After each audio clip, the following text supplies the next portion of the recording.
Ahoy! Welcome to this Narrowboat adventure. I'm here with Joel. Ahoy! Ahoy!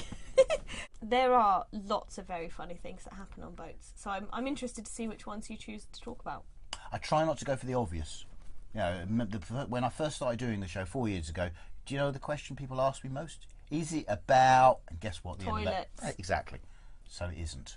Well, the toilets aren't that funny. No, I do mention them a little bit, but not much. It's really not, you know. And only recently have I started including it, mainly because more and more non-boaters have started coming, and for them, you've kind of got to. Because the thing that non-boaters just don't understand about our life is that we are run by, number one, how much water is in the fresh water tank, and number two, how much space is in the toilet tank. A couple of years ago, I bumped into some old friends of mine. I hadn't seen them for years.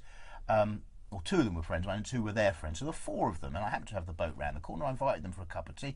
The first thing they did when they came on, oh, well, before we do anything, I'll sit down. Which way is the toilet? And my heart sank. I'm like, I'm going to have to leave my mooring early because of you four now, because you're going to, do you know what I mean? Yeah. And people without boats, they just wouldn't understand that. There's a part of me just wanted to say, have you any idea of the amount of stress and inconvenience that your inability to control your bladder or even asked to use the one in the pub before we got here has caused me? And of course the answer is no, they would have no context. A lot of people think that boating, it's all about just about the wind chimes, isn't it? And the peace and the serenity and the calm and the lovely little pretty boats. And the tram lines and painting your boat, touching it up. And it's not. It's about that. You live on a boat full time. It's not really about that. So it's about the realities. You seem to get very deep with people. I'm nosy. I like talking to people about boating. I'm a bit obsessed about it, really, since it's my odd, quirky, weird life that I have. So I like talking to other people who have that in common with me. That's my tribe, isn't it? Yeah. The boat people. You don't always stay in London. No. I come for the winter. My original thinking was that in the winter, London would be safer, calmer, quieter, and there'd be more space because all the thousands of boaters around the country who like to cruise in the summer months would leave their little moorings and their little marinas, and they come to London for their summer trips. They'd go back to their marinas and their moorings in the winter, and there would be space for other people. And so I figured, well, if I'm here in the winter, that's a good time for me to escape. It doesn't seem to work that way.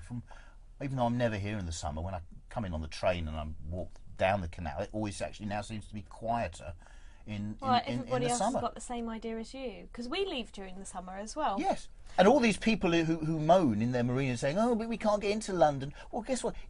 The reason you don't come into London, it's not because there isn't space, because you actually don't want to. Yeah. That's the reality. You don't want to come. Stop moaning about there being no space in London unless you're actually going to physically come into London. And there'll be somebody probably watching this going, well, I come into London. Yeah, but you're the exception, aren't you? Most people in marinas, they stay in their marina forever because that's what they want to do, because they're terrified. They're terrified to pull out that plug. Yeah. And work a lock on their own or whatever. Yeah, well, no, not me. You know, I'm a proper boater. You're not. Yeah, you might be, but your neighbours aren't. The other 50 people around you, they want to stay where they are, and that's how they like it. Because you're paying so much for those moorings. If I was paying £600 a month for a mooring, I wouldn't want to leave it for 2 weeks to come to London. It's like, what? I'm on the clock. I'm paying £600 for that mooring, and I'm stuck here in Little Venice without a plug. Well, and the places I like best in London are always the ones that feel least like London. That means the Golden Mile.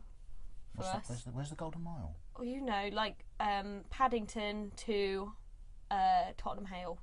That's more than a mile. Well, yeah, but it's where all the facilities are. I never heard it called the Golden Mile. Oh.